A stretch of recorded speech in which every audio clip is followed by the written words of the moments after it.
Amazon is largely a services business, although people think of it as an e-commerce business. So I thought that was an insight our research director came to this name with, that we value the media assets here at 500 billion, and then AWS is widely valued because financials are separately reported at another 500 billion, which would imply that $1 trillion of Amazon's value out of its $1.3 trillion is attributable to services businesses. And you're sort of buying the e-commerce business at 1x revenue, which seems a little cheap to us.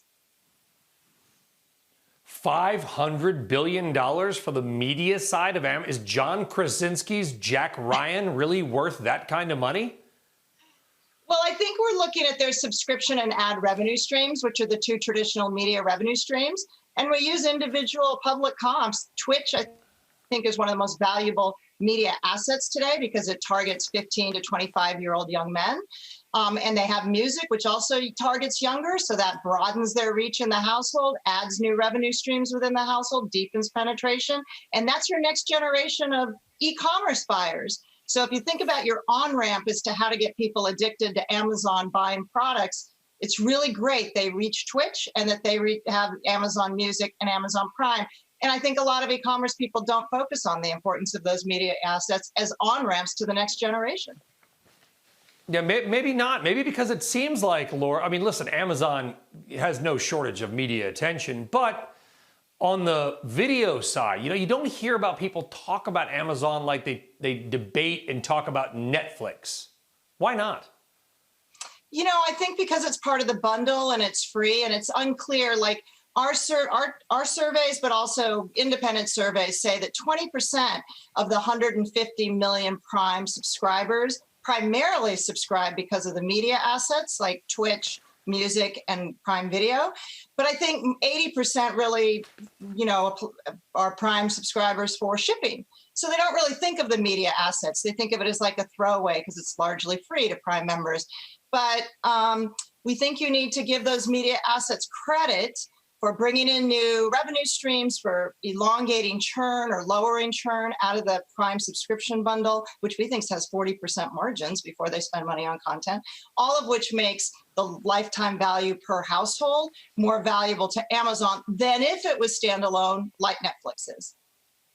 Wow. And you've got a $3,200 target on it, but you note that this could be a $5,000 stock. I mean, Laura, that implies what, a $3 trillion company?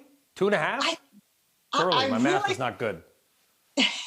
It's too early to be doing math this hour. I really think one of the most interesting things that a lot of people miss on Amazon is that the stock embeds a 10% return on capital on a 10% sort of asset growth number. This company has not grown assets at less than 30% a year for the last decade. So we have a CEO here who for the last 20 years of running this company has been growing the asset base and doubling the return on capital or the asset efficiency at the same time. I've never seen that in my coverage universe. Normally companies grow assets at 3%. This company grows at 30. So my point is, if they continue to grow assets, they'll generate more free cash flow. Is there a Bezos risk for Amazon? I mean, I literally couldn't name one other person at the company. It's like he's sort of, it's Jeff Bezos's baby, and he sort of looms large over everything. But listen, he's not 28 years old anymore. I mean, maybe he wants to retire someday or whatever it might be. Do you think they've got a management bench that can keep this kind of thing going, Laura? So, I mean, I think it's the biggest risk here is that Jeff Bezos, who's 56 years old, gets hit by a truck. But I do think they have this unique company culture because this company's gotten so big that it employs 850,000 people. So that requires a lot of management structure. And you have a culture here that seems to create value in addition to, one of the greatest living businessmen of our generation at the helm. Who's now more involved because of COVID-19 and the disruption that's caused with its employee base and with consumers. So I do think it's a risk, Brian, but I don't know how you actually calculate or quantify that risk.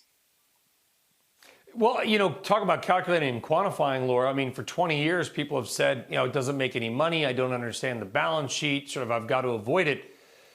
Has Amazon changed the way that we think about business? I feel like Netflix kind of copied Amazon in a way, only in a sense where it's like, what's profit? Who cares? Let's just grow. Yeah, I mean, I think it's a great question. I mean, I think what's interesting, and you and I have had a lot of conversations about Apple. Apple and Amazon are about the same size, round numbers, $270 billion a year of revenue. I think they both generate $60 billion a year of free cash flow, but they use that capital differently, which is to say Apple turns around and buys in shares and shrinks its share base so it has higher EPS growth. Amazon turns around and invests it in groceries or media or some adjacency that's growing, and it only reports out about $30 billion a year. So I think they're investing $30 billion a year in new things that are non-visible. Like I think logistics might be their next go-to area. It's a trillion-dollar TAM.